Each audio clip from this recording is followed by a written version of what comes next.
Professor Karnad, you're the nuke expert on the panel with us.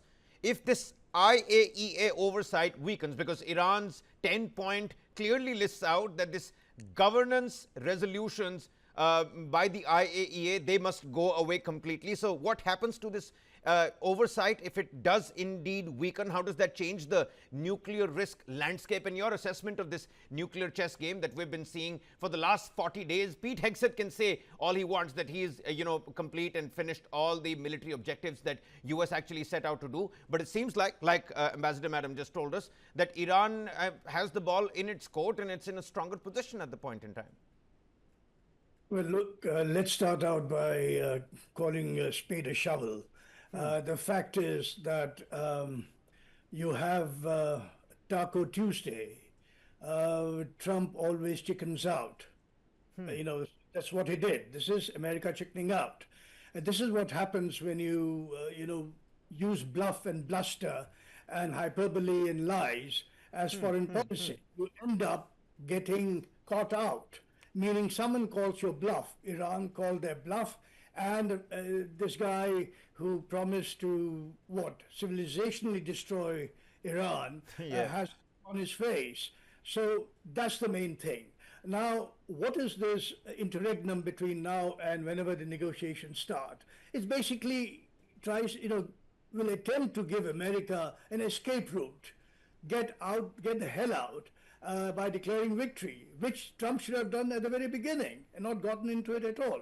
But Trump is very mercurial in his foreign policy, and you have all kinds of confusion and complications being brought in by Trump, and even his own people pretty much admit they have nothing to say or do on foreign policy, because this guy just spouting off as he wishes when he is at the podium, and this is American foreign policy.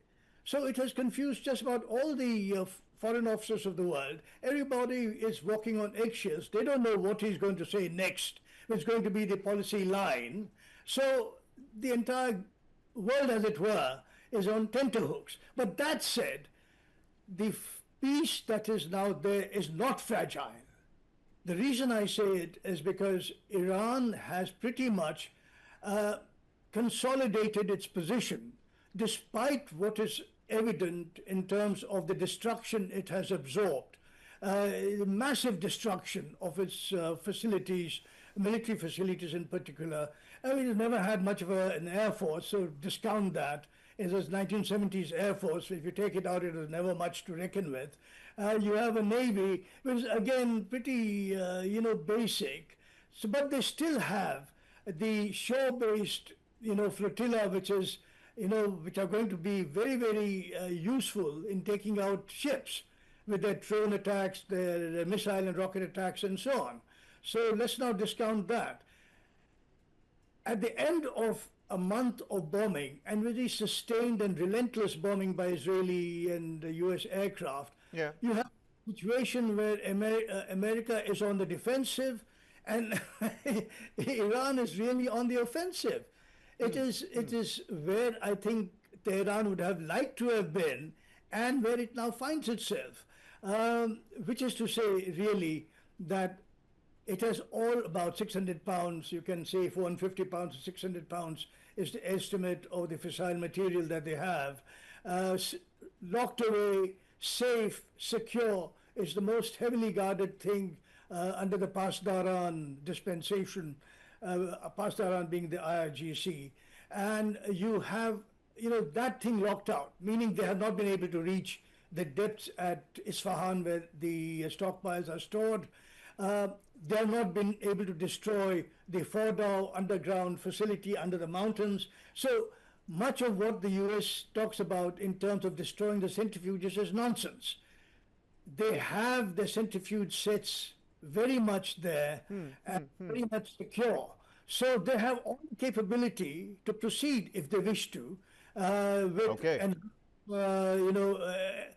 by the way, let me also say, of the 450 odd, 450 to 600 odd pounds of fissile material, 60% enriched. 60% enriched material is still good enough for dirty bombs.